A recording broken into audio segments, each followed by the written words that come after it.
Thank you very much. I hope everyone can hear me. First of all, would like to thank Upstate Capital and the co-sponsors for inviting us over. We're really excited to be in Buffalo. When I was a young boy back in Zimbabwe in my early teens, never thought I would be in Buffalo, New York, so this is a first. I think one of the goals of this panel is really how do we discover how private equity is funding groundbreaking medical technologies, improving patient outcomes. How are we looking at lowering cost of care, improving quality of care, and driving access to care across the healthcare space? So I think what I'll do is we'll start with some introductions, and then we'll go into the panel itself. Jason, if you don't mind, maybe starting off by giving your background and your intro. Sure. Is this thing on? Hi, everybody. Jason Hall was formerly the CEO of Benefit Resource, or BRI. We were consumer-directed health TPA based in Rochester, New York. We had about 5,000 clients spread across the United States. And a big part of our goal in the programs that we run, which are primarily FSAs and HSAs for our participants, is helping consumers make better decisions with their out-of-pocket healthcare dollars. So a lot of the initiatives and value add that we provide to our clients was driven around that. I was the CEO of the organization from 2019 through early 2024. Became CEO the day that we partnered with a private equity firm, led the company for over 4 years, and then through a successful exit to a strategic buyer in the summer of 2023. I actually left in 2024, and on Monday, I'm starting a new role as CEO of a healthcare compliance business that's backed by Water Street out of Chicago. So it'll be my second stint as a PE-backed CEO, and really happy to be here. Thanks. Thanks, Jason. And Jay? Hi, Jay McHarg, CEO of AeroSafe Global. You like my sneakers? I came straight from the conference in Boston. We go all in on orange. AeroSafe provides a reusable, high-tech packaging program. The three most important things to our business model is having the best technology available. NASA's used us for 10 years to ship everything to space and back, so it's good stuff, but it's very expensive. So the next piece of the program was recovering and reusing the packages. We have a return rate of 98.6%, so we can use boxes on average about 70 times for about 7 years. And the last thing, it has to be a service. We don't sell our boxes with a pay per turn. So instead of trying to sell a $400 box, I charge them $40 a turn, but I deliver it ready to go, and I take care of all the tracking, all the pickups. We pick up from 200,000 healthcare professionals, all the pharmacies and hospitals across the country, and patients at home. So it's going well, growing fast. The total cost of ownership is the biggest selling tool that we have. Them not losing 2% of their product is worth $10 million at least for each of our customers. Thanks. And Anthony? Yeah, hey guys, Anthony DeSena, CEO of PAX Health. PAX Health is a mental health company based out of the tri-state area. PAX Health I formed last year as a vehicle to acquire 3 really good behavioral health companies in-network model, also working in the workers' comp space. These are 3 legacy companies that were around from anywhere from 20 years to 3 years. Luckily enough, when we put that together, HCAP and Hamilton Lane were our investors and able to do that. Witham did our QOV, so thank you, Witham. I appreciate that. So we're now operating in 3 states. We have about 90 providers fully integrated as three companies, and on our way to do our first acquisition. So thanks for having me today. So before we dive into the panel, I wanted to touch on 7 metrics that I look at as opportunities in healthcare. I think everyone looks at healthcare, thinks it's a broken system. Obviously, the public approach has not always worked, but I do think there's a lot of opportunity for us as private equity investors in how we approach healthcare investing and where those opportunities lie and how we can take advantage of those. So the first and biggest is spend. We are the largest spender in the OECD in terms of healthcare. In 2022, we spent almost $4.5 trillion on healthcare spending, of which 450 billion of that went to bureaucratic expenditure. So some countries spend 450 billion on actual healthcare treatment. We spent that on office work and paperwork and just some back office stuff that does not really move the patient needle, right? So there's an opportunity there, whether it's revenue cycle management, whether it's billings, it's collections, it's claims management. Those are all opportunities that we should be looking at. The second is outcomes. So despite being the highest spender in healthcare among OECD countries, we have the lowest outcomes in terms of maternal and infant mortality rates, and also just general healthcare outcomes among users of the healthcare system. We spend about an average of $12,000 per American citizen on healthcare spend, and yet we rank almost second last in terms of what the outcomes are in terms of the treatment provided for those people. The third part I want to look at is more around engagement. Our healthcare system is built in such a way that most people, when you have an emergency, you're going to spend 3-4 hours in the ER, and it's going to take a while for you to get treatment. And if you want to see your primary care physician, good luck. They're probably fully booked for 2 to 3 months.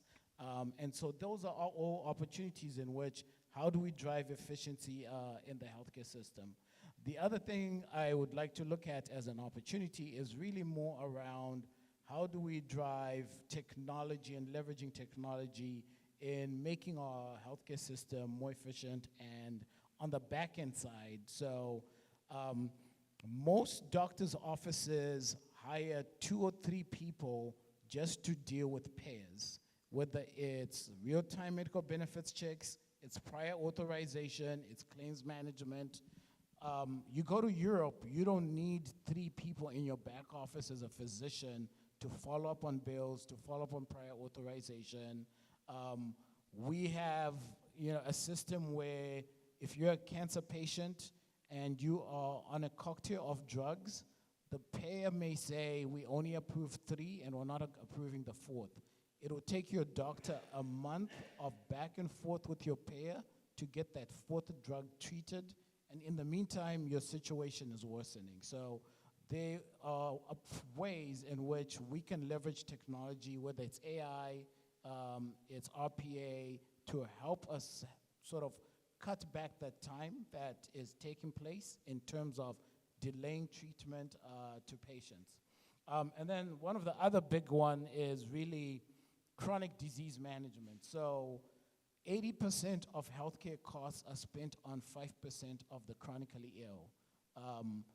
The biggest challenge in the American healthcare system is we approach it as an episodic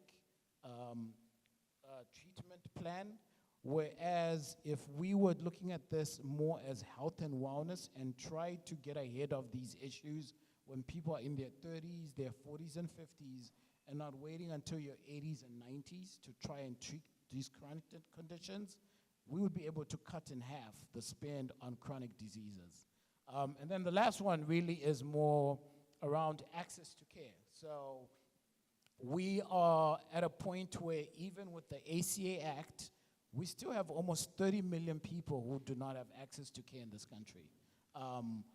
That means those hospitals are incurring what is known as uncompensated care, and guess who ends up paying for us? It's the people like us who have coverage. So the more we can get people covered, the less the burden everyone else has to carry around uncompensated care.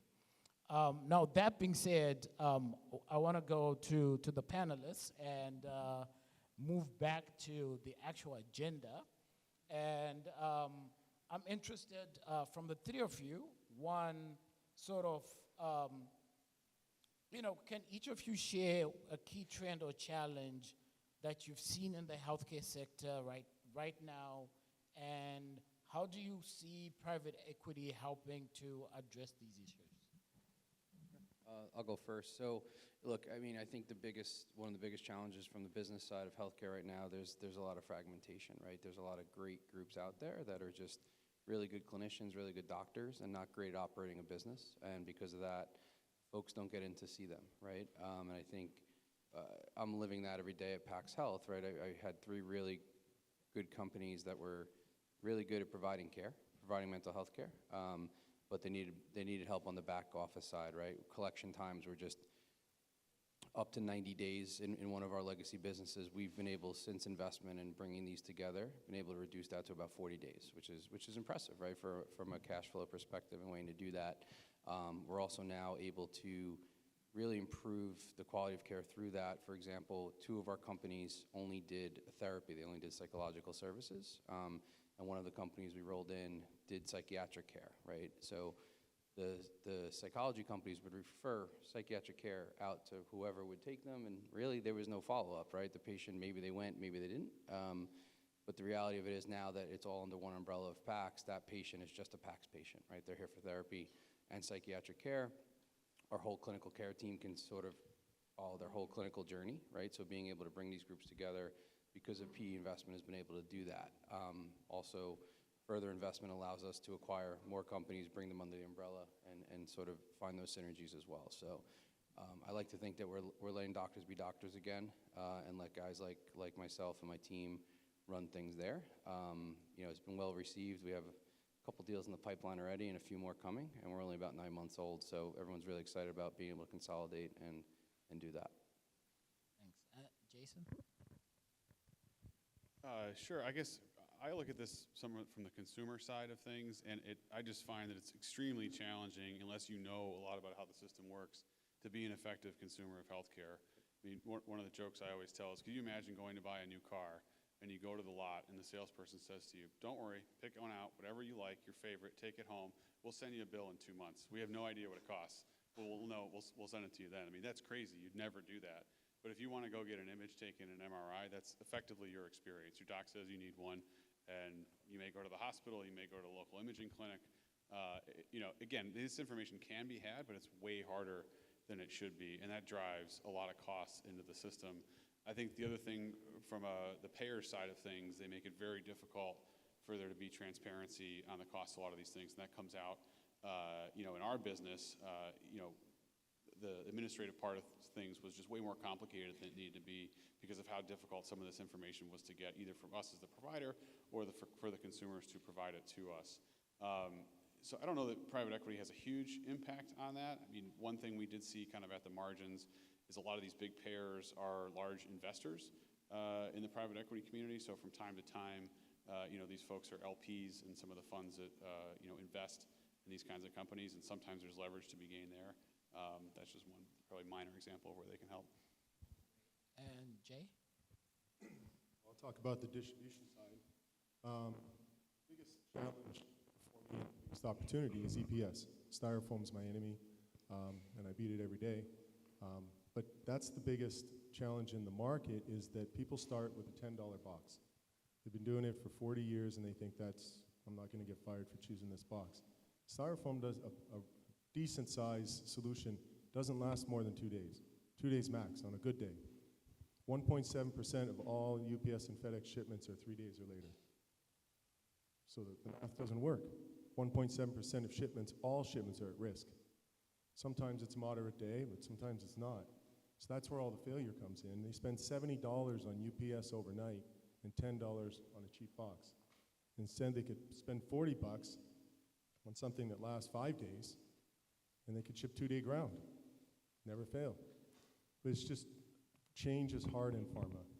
Even like it's so regulated, even changing their suppliers, very, very difficult. The good thing is once you get in, as long as you don't mess it up, they're never going to change back. So our sales cycles are long, but our customers are very, very sticky. Jason, I had a question for you. You just recently exited your company. I'm curious, what have you seen has been the evolution from when you first went to raise capital to grow your company, and then now the process you just went through in exiting. Sure. So our company was founder, owned, and operated for, gosh, 25 years, and totally bootstrapped before we brought on our first institutional capital. So the process of that was primarily for liquidity for our founders, which can be a great use of private capital, right? I mean, there's some dynamics in a lot of founder-owned businesses, especially ones that have been run for that long, where, you know, our founder, I'll just use him as an example, whether he had a great exit with BRI or didn't, his lifestyle wasn't going to change one bit. So there's certain aspects of the business from a growth standpoint where, you know, he didn't want to have to invest off of his own personal balance sheet to help accelerate the growth of the business. By bringing in private equity, you know, we could become much more aggressive in the M&A market, which we were, to help us accelerate growth. We invested heavily into our sales and marketing function to boost our organic growth rates, invested in technology in ways that we weren't able to before. And so it just really opens up the aperture of opportunities by bringing in a private capital partner. And, you know, we had a really successful run with it. So it was a great thing for our firm. And Anthony, you obviously went through a complicated transaction, 2 co-investors, merging 3 companies. You know, what are your perspective on sort of, you know, how that came about, the heavy lifting, the cooperation, working with, you know, two investors, and you know, just managing, you know, different perspectives from 2 different investment committees and 2 different firms? Yeah, it's a good question. Look, I mean, both of my investors were very keen on sort of playing nice in the sandbox and really realizing what we were trying to build here, right? So as we went through process, and you know, you had 3 companies, you had 3 founders, you had 2 investors, you had a lot of lawyers, and you had a lot of stuff going on. But you know, at the end of it all, everyone realized what we're trying to do, right? We're trying to build a bigger, better company to help people's mental health care. And I think that the key to us was we never lost sight throughout any of that, and why this investment was happening, which was really, really important. So sort of going back to your point before about access to care, is that we knew once we got over the hill of the deal, there was a lot of good growth to happen, and a lot of people to help, and a lot of efficiencies to be had, right? So, and going through that. So I think, you know, it was definitely a challenge from just a transaction perspective, and then the real challenge came after, from integrating three legacy companies, right? 3 different states, some founders that were young, some founders that were older and looking to exit and really be done after a year, and figuring all that stuff out. You know, Jason and I were just talking about this earlier, and just a lot of personality management. But I think once everybody sort of got the aha moment of the why are we doing this, you know, got everybody aligned, and we're off to the races now, so. And I know we had one board member who was very unique and challenging, and you had to manage that as well. So, you know, obviously, you know, you want partners who are going to be aligned, but obviously going to challenge you as well. How was that experience? Yeah, it's a good question. It's unique. I mean, you know, there's, even within our board and our investor makeup, there's a pretty diverse mix of folks, you know, some that are very savvy in healthcare, some that are not, some that have been operators in healthcare, some that have not. So interesting to go through that. But ultimately, you know, you look at everything from what's the perspective that person's coming from. I think we'd all agree, to be a CEO under private equity investment, you have to have pretty thick skin and sort of understand the why that someone's asking those questions and challenge you on certain things. And ultimately, I believe that it's all for the betterment of the company. So, yep. And Jay, how would you describe what's unique about your firm's approach relative to others in your space in terms of creating value for your clients? And if you could provide an example. Well, all we do is reuse parcel. That's all we do. We're the only one in the industry that focuses just on that. We believe that focus is why we're so good at it. We joke we landed on Reuse Island 10 years ago and burnt the ships. If we couldn't get it back, it's not going to work. The next closest competitor is 80%, so they can use a solution 5 times. It's actually worse than styrofoam as far as sustainability goes. using one of these expensive packages 5 times.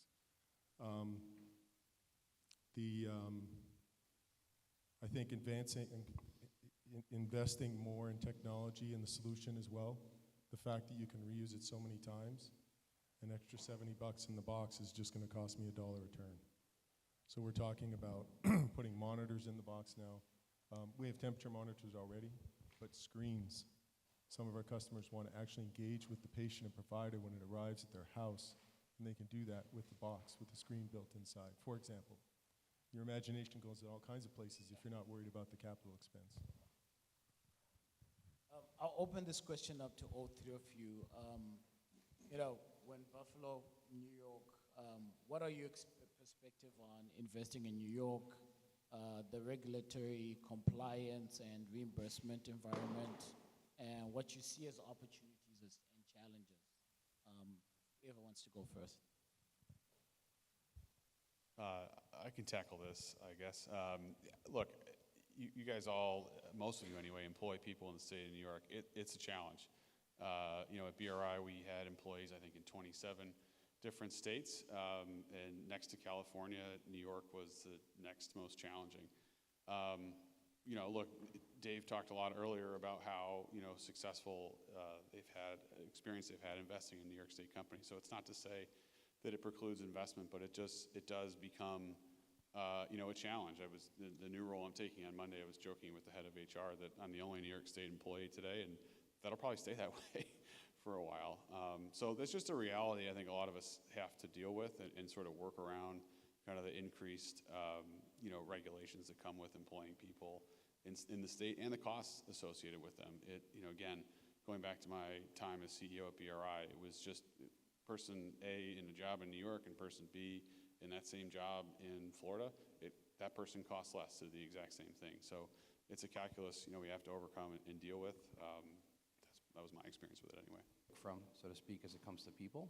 And there's a lot of good healthcare in New York, and private equity-backed healthcare. So you're finding people with experience who, even if it's a patient care coordinator answering the phone, they've done it before for a big organization. So I think that's really interesting from an experience standpoint, which is ultimately there. And for us, I mean, we're referral driven, and there's a lot of good doctors in New York and between the city and New York State overall to send us patients, which is great. So definitely some hurdles, as Jay mentioned, but I definitely think there's some positive there as well. My next question is more around sort of, obviously bringing equity to the table, choosing the right partner. What are the things that are going as you go through, the sort of selection process, IOI, LOI, like, are you thinking value creation? Are you thinking opening up client relationships, doors? How do you, and how do you rank what's more important in terms of, okay, if I'm going to choose a partner, everyone's offering the same capital, but who's bringing a bit more that would help me take this company from a 6x EBITDA company to an 8x EBITDA company? I'll jump in there. We had just gone through our transaction not even a year ago, so really kind of just went through this and who do we choose and why do we choose them. And for me, it was a lot of who was going to give me enough leash to hang myself with, right? So enough room to run, but enough support to get there. I thought HCAP's really what the deciding factor on that side for us was the you guys have an operating partner model, so they have someone who was a CEO of one of their portfolio companies who's exited, and that is my operating partner. So I'm not really talking to Hope or any of the managing partners at that level every day. I'm talking to Paul, who was a HCAP CEO, which I think is really important. And then on the Hamilton Lane side, it's other investments that they have, like a company called NeuroFlow, which is proving to be tremendously helpful to our company and how we could do there. So I think between operating investors letting us do our thing, plus collaborative companies within the portfolios that could support each other, I think that's really interesting. So that was a lot of what my decision was based on. I have a great board, and I have investors, but I also have independents. I'll start with the independents. I chose people that were still relevant in the industry, just barely retired, and have as much knowledge and insight as to how my world and distribution works. It's very complicated. Pharma has a lot of ways to get the drugs to people. On the investor side, it's also mostly about industry. I want people like Hamilton Lane, Peloton, and Peloton introduced me to Merck. It's a fantastic board member, customer. So these folks educate me, help us hire. I use my board a lot. We have little committees that I formed, and we get on calls, and they love it. They want to engage. They're leaning forward. So it's about, the main thing is industry. Yeah, I think finding a private capital partner is a pretty deeply personal thing. Their private equity firms come in all different shapes, sizes, and flavors. And I think, to the extent there are folks in the audience who are considering that, I guess I would just highly encourage you to think really long and hard about what it is that you think you need from that partner. There are some firms out there that are very successful, but they're highly prescriptive. You're almost like a franchisee. Some people love that model. Other people, for me, that wouldn't work. That wouldn't be interesting to me. Can't argue with the success of those firms. They've all done great. Others, to Anthony's point, give you a lot of leeway. Others, to Jay's point, bring maybe technical expertise or certain relationships that that you can leverage to further your business. So, there's no one-size-fits-all approach. And again, I think it comes down to when you at the point in your business's life cycle where bringing on a partner is the right thing to do. Talk to a lot of people. Do more than just have them buy you a fancy steak dinner, and talk to other people that know them well. Talk to people that have had success with them. Talk to people that have had a rough road with them. How do they behave when everything isn't, when the honeymoon period is over 9 to 12 months after the initial deal? That's really critical, and make sure that their behavior in those instances gels well with how you work, right? Some people love someone that's in their face all the time, and that helps get them motivated and get a job done. Other people are the opposite. So I won't belabor the point, but I think it really is a deeply personal thing that, you have to search yourself internally and figure out what you want and then go find that partner. Jason, a follow-up question. So just having transitioned from CEO at Benefit Resources, for the general audience, some of what was like, what insights can you provide that you think were instrumental in terms of positioning you to get the company ready for an exit? In terms of either business operations, building the team, systems, investing in infrastructure, and then how can companies better align with their investors around expectations, right? Because there's this balance between growing, but you're also trying to invest in the business, right? So how do you think about that as you were scaling your business? Yeah, maybe I'll take that last part first. I mean, again, I think this is all about alignment with your partners and with your board. At BRI, we were very clear, our partners, CIP Capital, they were believers in the J curve, the private equity J curve. Not all firms are. Some firms don't ever want to see EBITDA dip from the investment, the time they make an investment. So it sort of gets back to my comments on the last question. Like, it really is about having really open and honest conversations with your partners, with your board, about what you want to do, alignment on the investments you want to make, and the results of those, right? And making sure there's alignment there. And I think with respect to BRI, my perspective there is unique because I was there when we did the initial raise of capital, right? So that process to get a company ready to take on an initial investment is much different from, taking it from there to being ready to be bought by a strategic. And so in the first part of that really is about making sure that, your house is in order, right? The financials, hopefully you have an audit, right? That will make the diligence process go a lot easier. Cybersecurity is a huge thing these days, making sure that you're up to snuff. Now, things don't have to be perfect. Private equity investors in the lower middle market, expect there to be some hair on every single deal that they do. They don't expect there to be a world-class executive team in place on day one. That's part of what they're there to help drive value and help you think about and add to as you go along.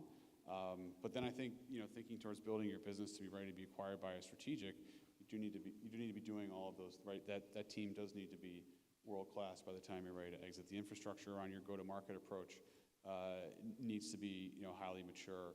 Other things around, I just think of, this is sort of silly, but time and energy we spent in and around our HR function to make sure everything was compliant, to make sure we were doing all the right things for our folks. Because strategics will look at that stuff differently. You'll kind of conform to their model, but if there's a lot of cleanup to do, a lot of them will just say, I don't want to bother for that. So it's a very different process getting a company ready for its first institutional capital, and then getting it ready either for a larger fund or a strategic buyer. And then for Jay, AeroSafe focuses on enhancing safety and efficiency in healthcare settings, right? Obviously, there's a lot of unique challenges associated around that. I'm curious, as you were thinking of scaling the business, was the initial thought process is, hey, let me bring in high-level executives who can build the metrics that we can track and then invest in the infrastructure? Or was it, let's put in the infrastructure and then we'll fill the roles and scale operations? Like, how did you think about that? We didn't expect to spend as much as we did to get here. I'm sure nobody said that before, right? Yeah, don't tell the board that. The board knows. But what we did build is really scalable. I mean, we thought we had to get up to like 1 million shipments a year. Now we have like 7 million capacity. Pharma's funny that you have to be like them to get their business. You have to have redundancy. You have to be able to scale with them. They're very risk averse. Right. So we had to build out 4 sites in the U.S. We own 300,000 of these boxes. We spent $50 million on boxes. But that's what you have to do if you're going to be shipping millions of shipments a year. The nice thing is that's behind us. Now incremental EBITDA is about 45%. So that's percent of revenue going forward. But it did take a lot longer than expected. I'd like to say I planned it that way, but no, not at all. Took a little longer. Yeah. I got 2 more questions, and then I'll open it up for Q&A. The first one is, do each of you mind just sharing a key trend or challenge that you're seeing in the healthcare sector right now that could be an opportunity or could be a risk over the next 3, 4, 5 years? Direct to patient? Interesting. To your business operations. Yeah. Direct to patient. So there's a lot of talk about delivering therapy straight to people's homes. Injectables, even now oncology products, they're thinking about it, how a nurse shows up. And I'm not sure where that's going to go. I see that as an opportunity and a risk for everybody. But Lilly goes direct to patient with its version of Ozempic. Novo decides to stick with the doctors, for example. So I don't know where that's going to end up, but following it very closely. Yeah, I would say from my end, opportunity and risk at the same time is there's a lot of new healthcare, provider-facing companies like PAX Health that are emerging and coming up here. And what you end up having is you have a lot of clinicians or ex-clinicians sitting in the CEO seat, which is great because they understand what it means from that phone call to running it.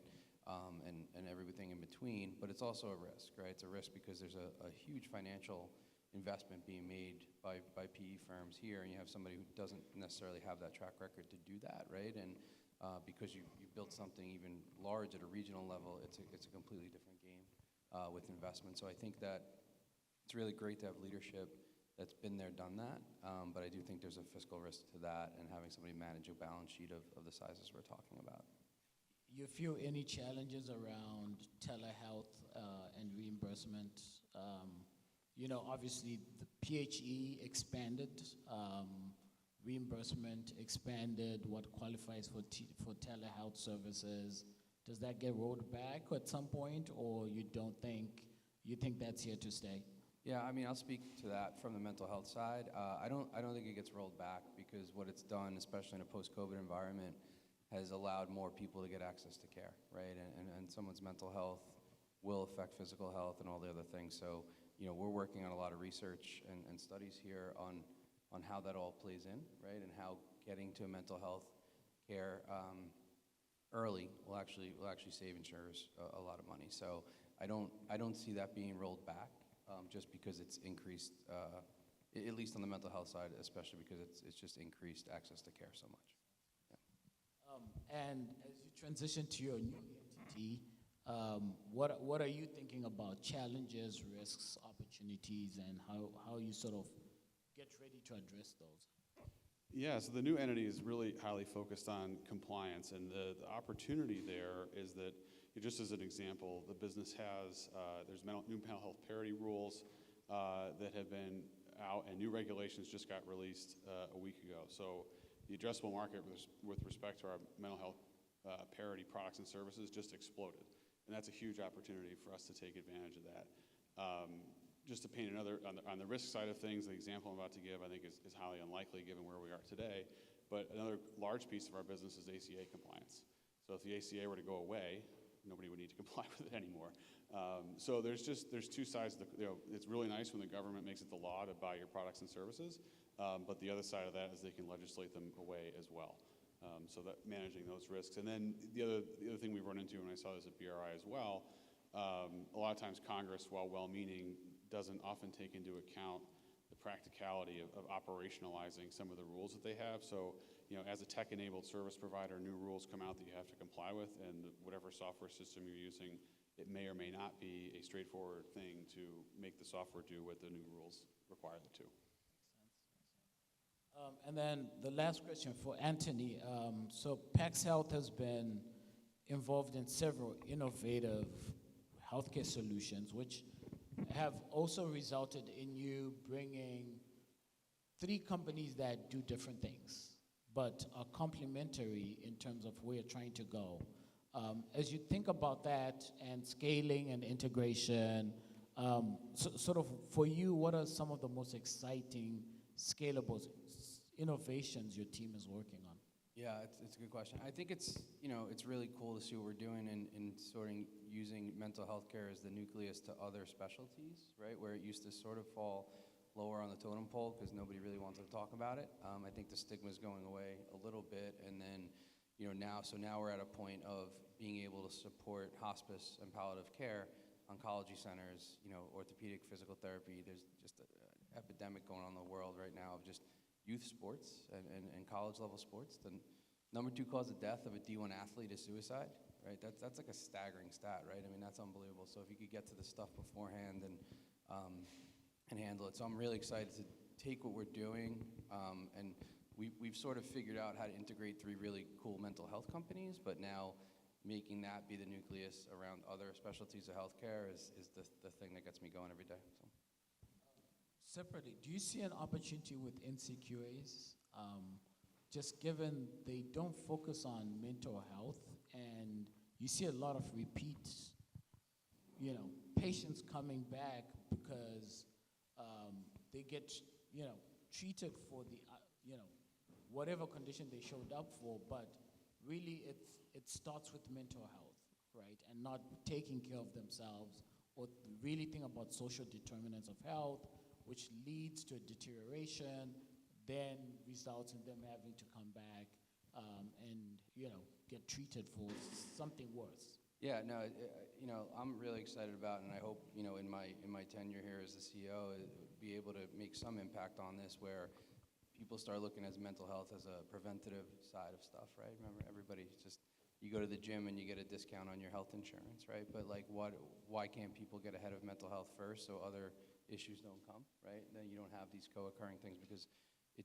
the studies are out there, it does come into so much of physical health. So I think being able to make that sort of on the front end of healthcare in a person's healthcare journey is super important, to not have these recurring issues. And look, certain things aren't going to be cured by that, but as you're going through uncurable things or chronic diseases, to have support around that is, I think we'd all agree, is helpful.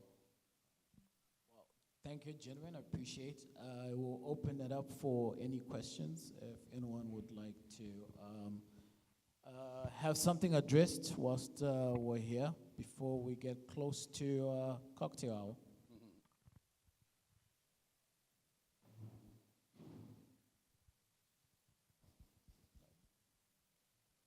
Well, Thank you very much, and hopefully those who do have questions will run into each other at cocktail hour and we'll be able to address those. All right.